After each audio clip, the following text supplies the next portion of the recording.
اسی طرح انگوٹھے چومنے کا مسئلہ ہے.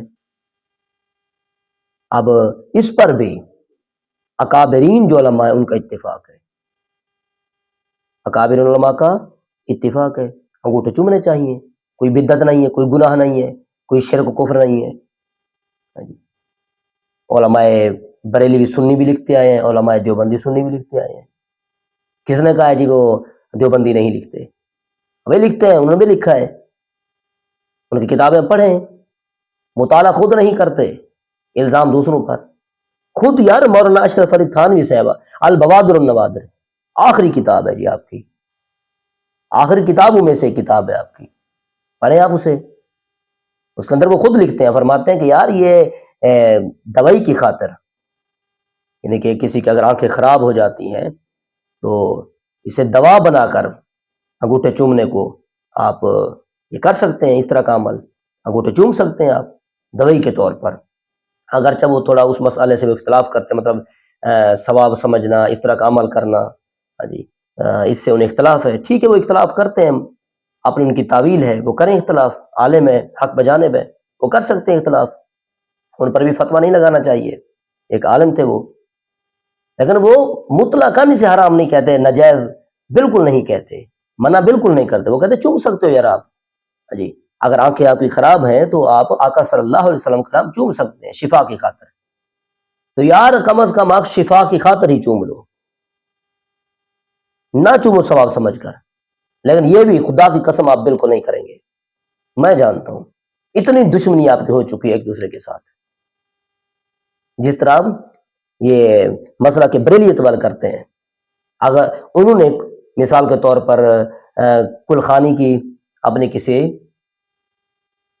عزیز کی کیا کی کلخانی کی، تو کلخانی میں اگر انہوں نے دیگیں نہیں پکائی، کوئی کھانے پینے کا پروگرام نہیں کیا، تو بریلیت کرے گی، بریلیت کرے گی. دلیل کیا دیں گے جی؟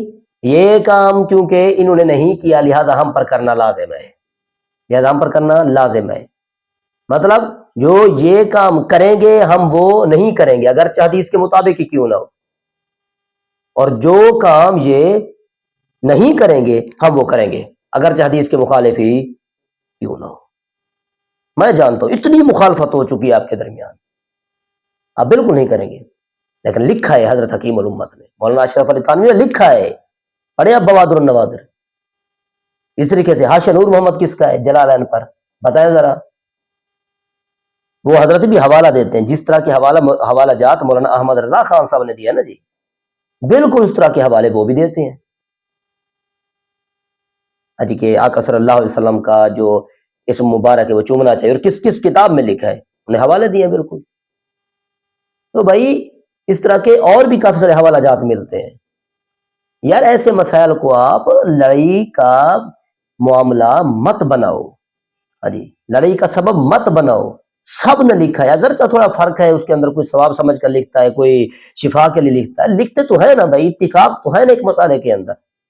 کلی طور پر تو اتفاق ہے نا، نوعیت کے اندر فرق ہو سکتا ہے، صورتحال کے اندر فرق ہو سکتا ہے. ہاں جی وہ عالم لوگ تھے، اب ان کی تعویلیں تھیں. ہاں جی اگر ایک طرف مولانا احمد رضا خان صاحب بریلوی فرماتے ہیں بالکل ثواب ہے، وہ دلائل لے کر آتے ہیں، اور دوسرے ایک عالم اٹھتا ہے وہ کہتا ہے جی احادیث جو ہے ضعیف ہے. ہاں جی اور ضعیف ہے بھی، یہ یاد رکھیے گا. اور وہ کلام کرتا ہے تو کرے کلام، ہاں ان کی اپنی دلیل ہے. اگر بہت ساری ضعیف احادیث جو مل جائیں پھر وہ حد حسن کو پہنچ جاتی ہیں، حسن درجے کو پہنچ جاتی ہیں اس طریقے سے، اور اصول حدیث بھی اس پر فٹ ہو سکتے ہیں، اور وہ کرتے ہیں، ان کی اپنی دلیل ہے. تو ہر طرف سے دلائل موجود ہے، ہر طرف سے کیا دلائل موجود ہے. یار جب دلائل موجود ہے ہر طرف سے تو ایک دوسرے کی تحقیق کا احترام کریں، نہ کہ فتوی بازی کریں. اگر انہوں نے تحقیق کر دی ہے تو ٹھیک ہے، آپ اس مطابق عمل نہ کریں، ایک فروعی مسئلہ ہے، آپ اس کے مطابق عمل بالکل نہ کریں. لیکن یار ایک دوسرے پر کفر کے فتوے تو نہ لگائیں. یہ عدم برداشت کی جو فضا ہے اسے تو آپ عام نہ کریں نا جی. ایک دوسرے کو برداشت کرنا سیکھیں یار. پہلے بھی تو علماء کے درمیان اختلاف ہوا کرتے تھے، پڑھیں آپ. یہ ایک ہی دور کے اندر بخاری شریف کی شرح ہو رہی ہے، علامہ بدر الدین عینی ہے، یہ حنفی ہے، دوسری طرف حضرت ابن حجر اسقلانی ہے. ایک ہی دور کے اندر وہ عمدۃ القاری لکھتے ہیں، یہ فتح الباری لکھتے ہیں. دونوں مارکۃ الآرا تشریحات ہیں بخاری کی کتابیں جو ہیں، اور دونوں بزرگ ہستیاں مستند مانی جاتی ہیں، ہر کوئی مانتا ہے۔ اگر ان کے آپ کو میں اختلافات بتانا شروع کر دوں، یقین جانے آپ کہیں گے یار اتنی اختلافات، اتنی شدت، لیکن پھر بھی ایک دوسرے پر کفر کے فتوے کس نے نہیں لگائے؟ نہ ہی بعد میں آنے والوں نے ہاں جی ایک ایک بزرگ کو لے کر اپنا نیا فرقہ بنا لیا ہو، نہ ہی کسی نے بنایا ہے اس طرح کا فرقہ۔ یار اپنے علماء سے، اپنے اسلاف سے کوئی سبق سیکھیں۔ اختلاف ہوتے رہتے ہیں علماء کے درمیان، ہاں جی دلائل بھی دیتے ہیں علماء، کتنے اختلاف گزرے امام اعظم ابو حنیفہ اور امام شافعی کے مابین، ہاں جی کتنے اختلافات ہیں یہ حنابلہ اور مالکیوں کے نزدیک درمیان، حنابلہ اور مالکیوں کے درمیان۔ تو یار یہ اختلافات ہوتے رہتے ہیں، ہاں جی عدم برداشت کا رویہ نہ اختیار کیا کریں، برداشت کیا کریں ایک دوسرے کو، ہاں جی ہر بندہ ایک دوسرے عالم کی تحقیق کا احترام کرے، احترام کرنا سیکھیں، ہاں جی برداشت کرنا سیکھیں، برداشت کا ملکہ ہونا چاہیے آپ کے اندر۔ ایک عالم عدم برداشت کا شکار نہیں ہوتا، نہ ہی ایک عالم کو زیب دیتا ہے کہ وہ برداشت کے دائرے سے نکل جائے اور عدم برداشت کا شکار ہو جائے، عدم برداشت کے دائرے کے اندر داخل ہو جائے۔ ایک دوسرے کو برداشت کرنا سیکھیں۔ اگر ایک طرف وہ کہہ رہے ہیں کہ جی چومنا چاہیے، دوسری طرف ہے کہ نہیں چومنا چاہیے، آپ کسی عالم کے ساتھ بھی کھڑے ہو جائیں، چومنے والے کے ساتھ کھڑے ہو جائیں یا نہ چومنے والے کے ساتھ کھڑے ہو جائیں، آپ پھر بھی سننی ہے، چومنے والا بھی سننی ہے، نہ چومنے والا بھی سننی ہے، لیکن ایک دوسرے پر فتوے مت لگائیں، ایک دوسرے پر فتوے مت لگائیں۔